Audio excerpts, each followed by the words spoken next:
Madagascar Information.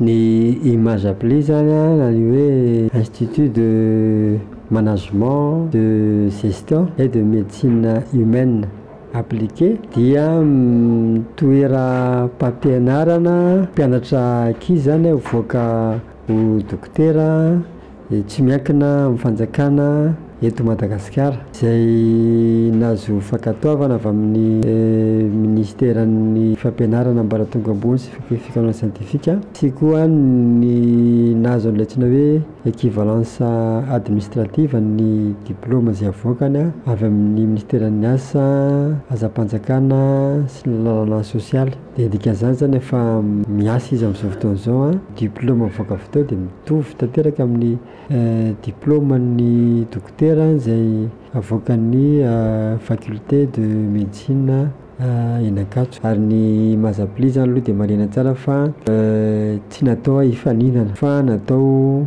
ho mpiara-miasa. Tany amin'ny famolavolana zany hoe mpianatra vao hivoaka dokotera zany efa nisy fiaraha-midinika tamina professeur mpampianatra ho dokotera maromaro fa tsy hoe olona iray mandinika an'izany. Izany hoe zany ny ekipa maromaro zany, olona maromaro no indray mifandrimbona manao an'izany ary mpampianatra efa tena mpampianatra dokotera teo aloha mihitsy zany ary efa manao atondrarano io zavatra io reny no ny fampidiniana ary reny ny efa mpiara-miasa, reny ny miara-pampianatra ka tsy zava-baovao amin'intsony zany manao an'izany.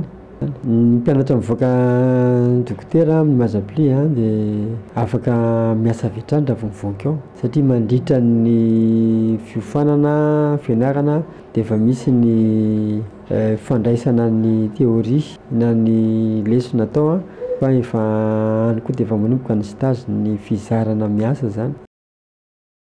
Madagascar Information.